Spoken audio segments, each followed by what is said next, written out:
Hey, what's up? Travis here at Books, Builds, and More, and today I'm doing a book review for Moby-Dick by Herman Melville.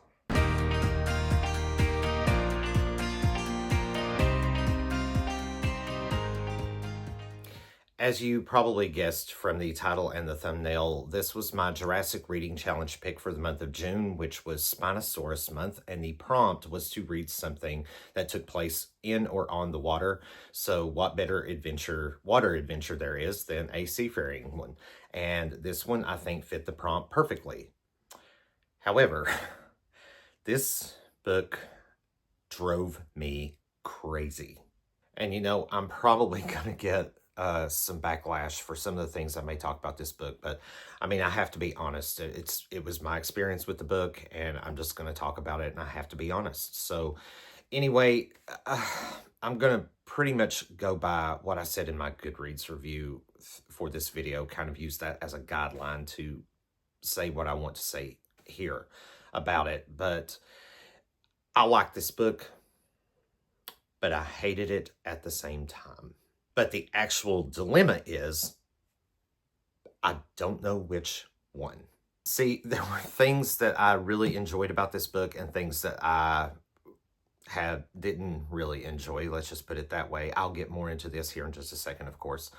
But it's one of those very rare times where I just do not have a definitive settlement on how I feel about a book, which gets very frustrating for me because I don't know how to rate it. I don't ultimately know how to feel about it. I hate reading something where I'm just completely torn. And this book just happened to be one of those rare instances where it's just an extreme. Okay, because this book is one of the most popular works in all literature, I am not going to synopsize the book. I'm not going to talk about the story in any way, maybe touch on some things here and there, but due to its popularity, even for people who haven't read it, I think pretty much almost everybody knows, at least on the most basic popular level, how the story is and how it ends and, how it goes. So I'm going to start with my equal parts love and hatred for the book by beginning with talking about the writing and kind of go from there. The writing, I was very impressed with the writing. I've got to admit, Melville's writing was kind of brilliant, and here's why I think so. Now, basically, it was nothing really special. I mean, for the time it was published, the writing, the lingo, the language, everything about it, the dialect, everything pretty much fit the time period in which it was published. And I don't have a problem with that. It was, I'm just saying that I feel like it was basic, even looking back, if I were a reader back in that time that read it, I would feel the same way. But that's not just the only thing. It was written in a way, okay, here's where I get into the mixed feelings part. Okay, there were a lot of different kinds of chapters throughout this book. A lot of story, but we had these other chapters, and I mean very heavily laden throughout the book, that were kind of like an outside informational format. The author was explaining certain things about like whaling, about the whole adventure, of course, is about a whaling voyage, and this one captain's mad obsession to hunt down this whale and exact revenge on it for, an encounter, a kind of encounter that he had earlier that injured him pretty bad. So it just sort of, I don't know, it just kind of felt like a lot of times during these chapters, it was this weird segue from the story into this outside informational. It's like it takes you outside of the book for a minute to explain what's going on here, what this means in the details of a whaling voyage. And at first, I was kind of put off by that. I thought, okay, I don't need to know this. I don't want to know this. I have no interest in this whatsoever. I don't care about this part. I just want to get back to the story. And this continued on and on and on throughout the book. And in fact, we had several, you would get several of these kinds of chapters, like many in a row, before it even touches back on the story and get back in with the Ahab and Ishmael and the rest of the cast.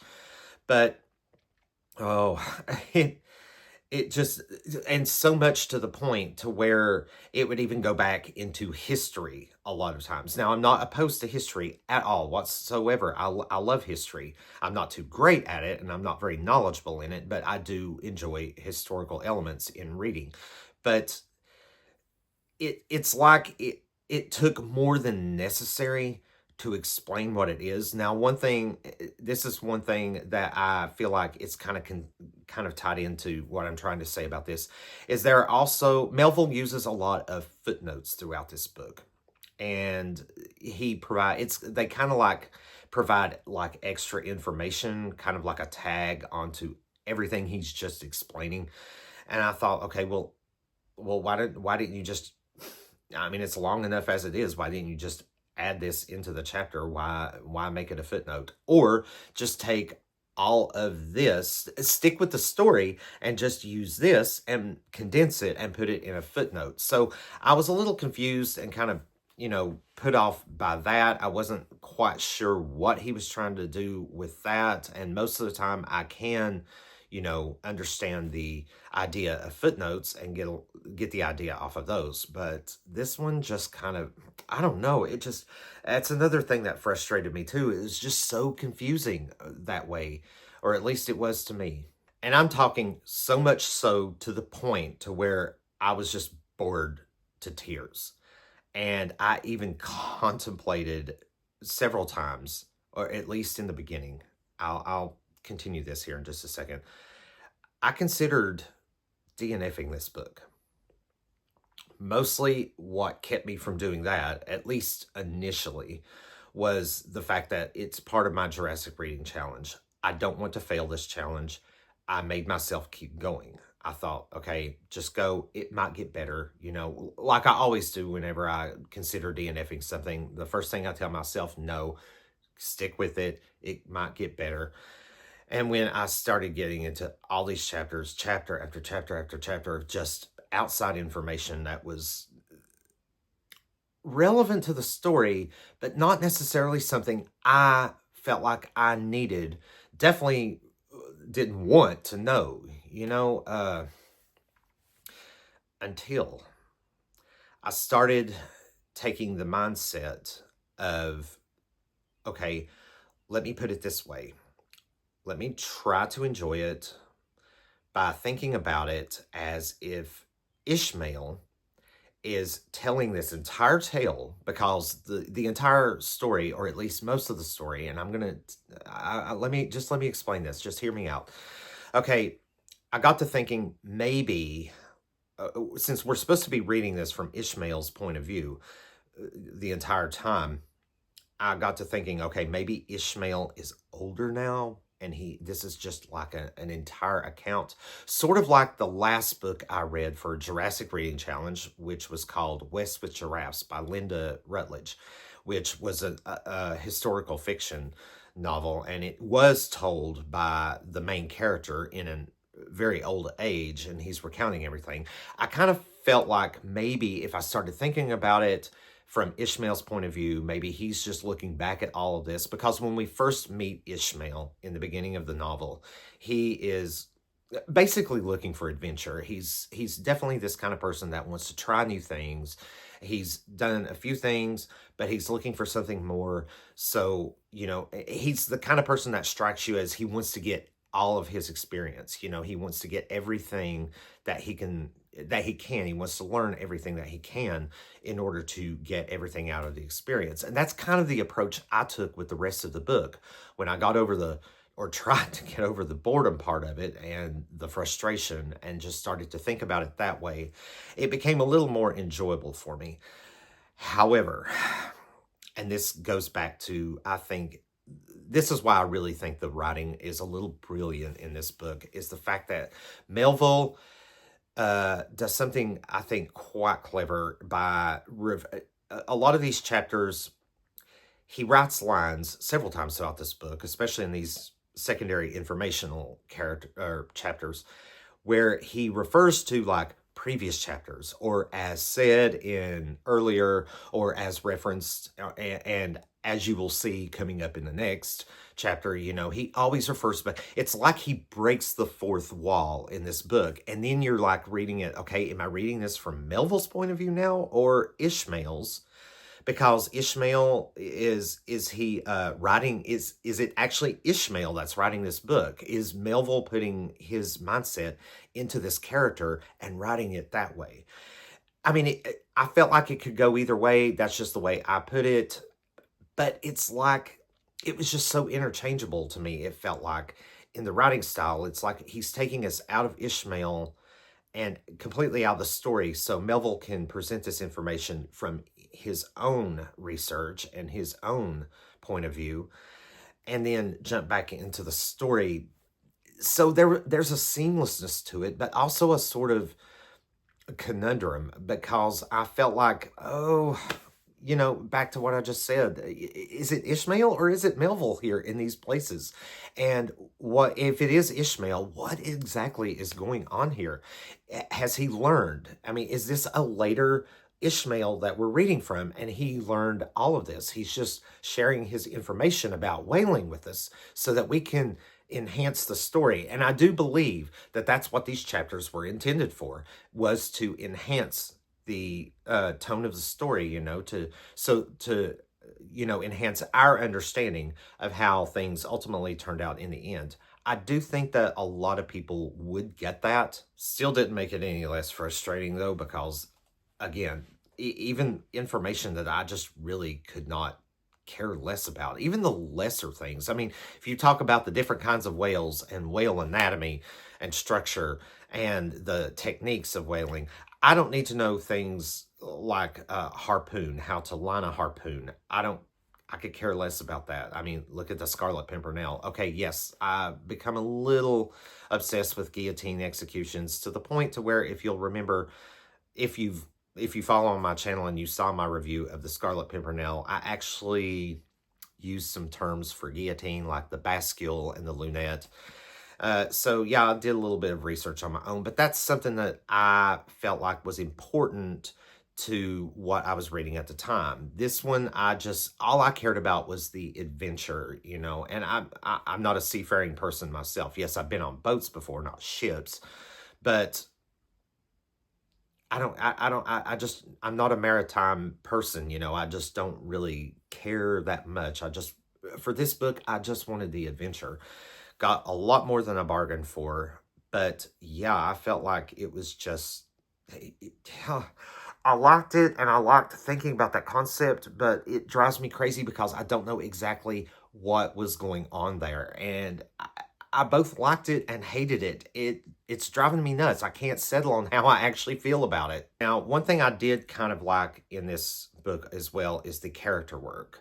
Ahab was a pretty wild character. I did enjoy his character, especially for someone who is so obsessed that they would even, when he talks about he would strike the very sun if it insulted him. That's obsession. I mean, that's a man that's on a mission, more than on a mission. I mean, he means business.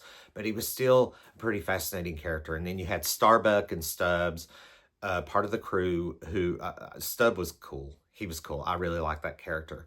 Now, Queequeg was kind of Ishmael's best friend. Those are the two main characters that you kind of meet in the beginning. But later on, Queequeg, I liked the character, but I felt like he just kind of fell into the shadows more in the book, especially when all these other characters started coming into play. He just sort of fell into the shadows. So I felt like he didn't get developed a whole lot. But then again, a whole lot of these characters didn't really get developed. Ishmael, we really only got more action from him, in the very beginning. The entire rest of the book, even to the extreme, like last end of the book, is told just from his POV. We're just looking at everything strictly from his POV. unless I've read something wrong in it and got jumbled up in my boredom and my equal boredom and, you know, enjoyment of the book.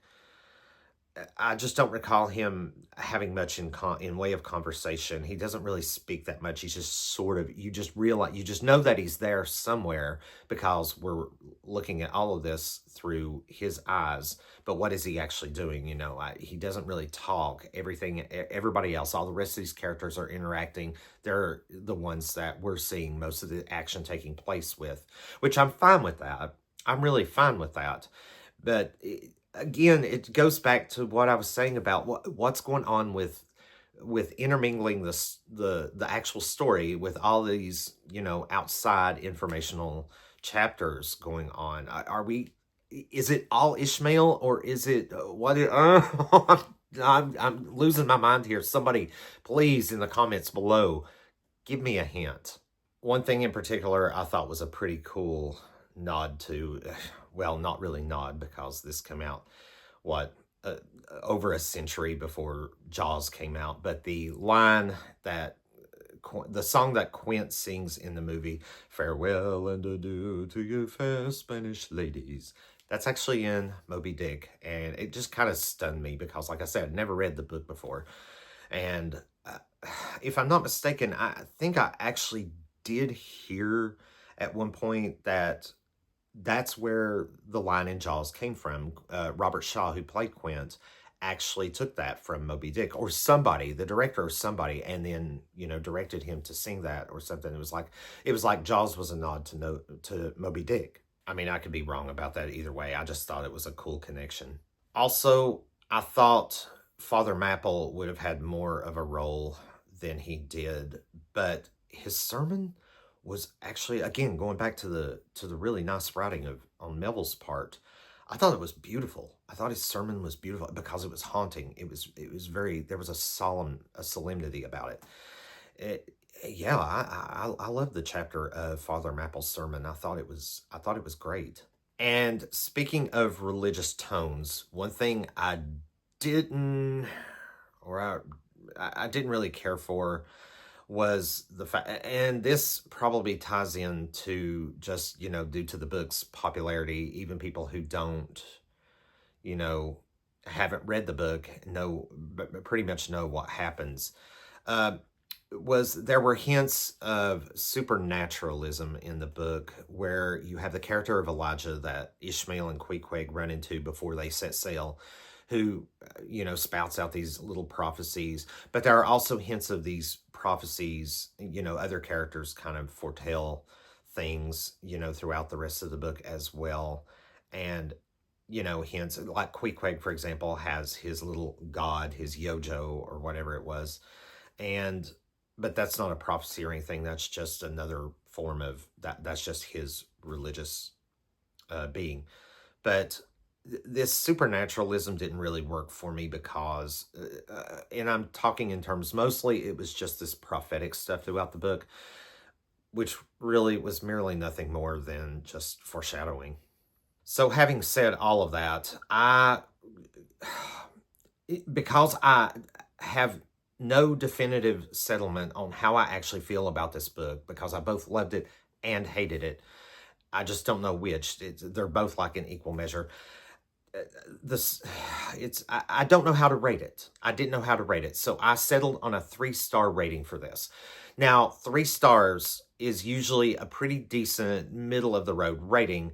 However, in this instance, I'm going to use the 3 stars as an unsettled 3-star rating because it's neutral. It's basically, I'm Switzerland with this book right now. I don't know how to feel about it because I'm torn both ways, and I just can't find a balance for it because I want to settle on something. This isn't the first time I've read something like this that's made me feel that way, but I do have to rate it because it made me feel something.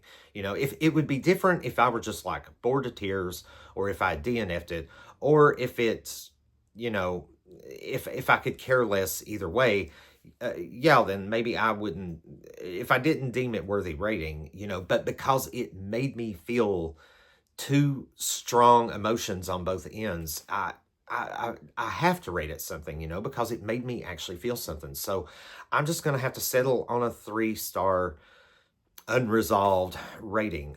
That's best I can do. Very odd, very stupid, but that's all I've got. And that's it. My sorted review for Moby-Dick by Herman Melville. Please, if you've got backlash, let me have it. Compliments, let me have those as well, you know, either way. But if you stuck with me this long, thank you so much for watching, and I hope to see you in the next video.